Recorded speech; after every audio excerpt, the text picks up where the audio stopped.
बिस्मिल्लाहिर्रहमानिर्रहीम। अस्सलाम वालेकुम। आज की मेरी वीडियो में हम एक ऐसे नबी के बारे में जानेंगे कि जिनका जिक्र कुरान पाक में अल्लाह ने पैगंबर के नाम से तो किया है, लेकिन इन्हें बंदा साहला के नाम से भी पुकारा गया है। और ये एक ऐसे नबी थे कि जिनकी ज़िंदगी से शैतान को भी हसद होने लगा और वो इनकी दुश्मनी पर उतर आया। तो ये कौन से नबी थे और शैतान इनसे क्यों हसद करने लगा, ये इन्फॉर्मेशन आपको मेरी इस वीडियो में मिलेंगी। इसके लिए आप वीडियो को अंत तक लाजमी देखें और चैनल को सब्सक्राइब भी ज़रूर कर लें। इन नबी का नाम हज़रत अय्यूब अलैहिस्सलाम है और इनका जिक्र कुरान पाक में 4 दफ़ा पैगंबर और बंदे साहला के उन्वान से किया गया है। ये हज़रत अय्यूब अलैहिस्सलाम जो है ये हज़रत इब्राहीम अलैहिस्सलाम के मोमिनीन में से किसी एक की औलाद में से थे और इनका जो है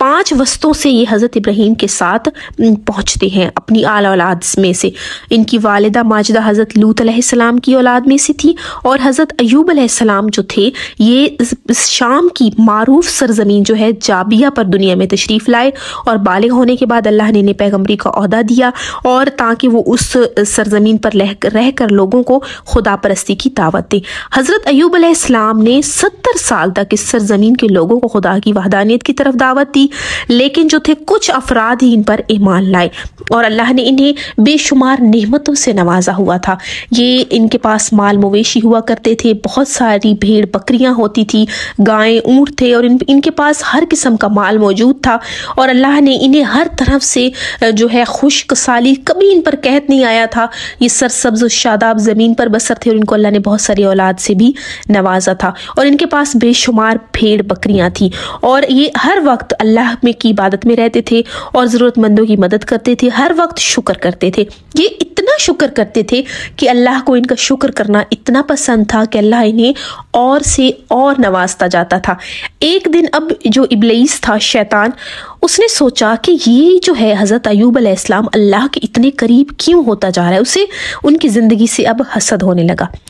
तो वो खुदावंद की बारगाह में हाजिर हुआ और कहा कि ऐ परवरदिगारा, आपका ये जो बंदा अय्यूब है इसे आपने हर तरह की नेमात से नवाजा हुआ है, उसके पास मादी औलाद हर चीज़ की खुशहाली है, तो इसीलिए वो ज़्यादा आपका शुक्र अदा करता है। तो अगर आप बतौर इम्तिहान मुझे इस दुनिया पर मुसल्लत कर दे और मैं उससे वो सारी नेमतें छीन लूँगा और फिर देखता हूँ कि वो आपका शुक्र अदा करता है या नहीं करता। तो ये असल माजरा तो ये है, वो इसलिए शुक्र अदा करता है क्योंकि आपने उसे इतना नवाजा हुआ है। अब अल्लाह ने शैतान को इजाज़त दे दी कि अच्छा जाओ और जैसा तुम कह रहे हो ऐसा भी करके देख लो। अब शैतान को इजाज़त दे दी। इजाज़त मिलने के बाद शैतान हज़रत अय्यूब के पास आया और इसने इनके तमाम जो उनके पास माल था, वो औलाद थी, एक के बाद एक इतने दर्दनाक हादसात के ज़रिए उनसे दूर कर दिए। लेकिन इसके बावजूद भी हज़रत अय्यूब के जो है ज़ुबान से शुक्र इलाही के अलावा और कोई लफ्ज़ निकला ही नहीं था। कभी वो हमेशा अल्लाह का शुक्र ही अदा करते थे। और ये तारीख में लिखा है कि एक दफ़ा इस तरह से हज़रत अय्यूब पर मुसाइब ढाए गए कि हज़रत अय्यूब के एक गुलाम ने आकर इन्हें खबर दी कि शर पसंदों के एक गिरोह ने आपके बहुत से गुलामों को कत्ल कर दिया और माल मवेशी इनसे छीन कर ले गए हैं। अब ये बात ख़त्म नहीं हुई थी कि एक और गुलाम ने आकर बताया, ऐ अय्यूब, आसमान से आग नाजिल हुई है और इसने इसी लम्हे तमाम जो थे भेड़ बकरियां और जितने भी आपके माल मवेशी थे उनको जला कर राख बना दिया है। अभी ये गुफ्तगू हो रही थी, तीसरा गुलाम आया और इसने कहा कि आपको मालूम है सवारियों का एक गिरोह और शाहाने बाबल के जो है वडेरे आए हैं और इन्होंने तमाम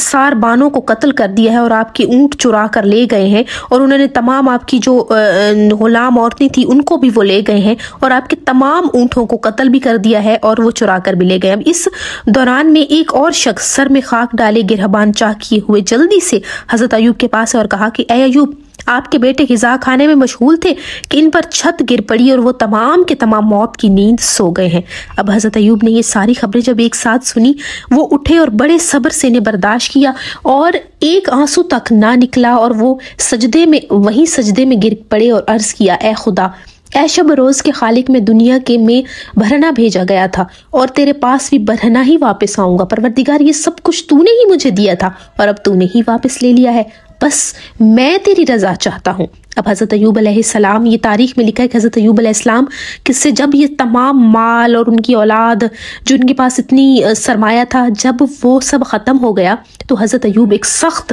بیماری میں مبتلا ہو گئے، اور ان کی مرض جو تھی وہ اتنی شدید ہوتی گئی کہ وہ اپنی جگہ سے ہل بھی نہیں سکتے تھے۔ تو حضرت ایوب علیہ السلام کی جو ٹانگ میں وہ درد ہونے لگا ایک دن، اور وہ اتنا بڑھ گیا اور ان کی پنڈلی پر زخم ہو گیا، اور مرض اس قدر بڑھ گیا کہ ان کے لیے اپنی جگہ سے ہلنا جلنا مشکل ہو گیا تھا۔ انہوں نے 7 یا 17 سال اسی حالت میں گزارے، لیکن ہمیشہ شکر خدا میں مشغول رہے۔ ان کی 4 بیویاں تھیں، 3 انہیں چھوڑ کر چلی گئی، لیکن ایک بیوی جن کا نام تاریخ میں رحمہ جو ہے ملتا ہے،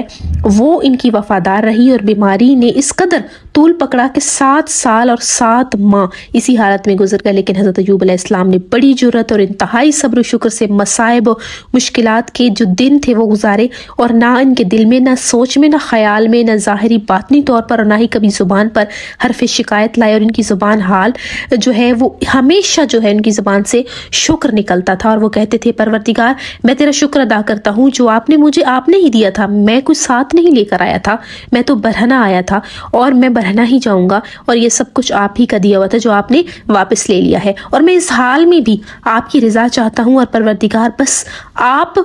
میری رضا جو ہے، جو آپ کی رضا ہے میری وہی رضا ہے، اور میں اسی پر راضی ہوں۔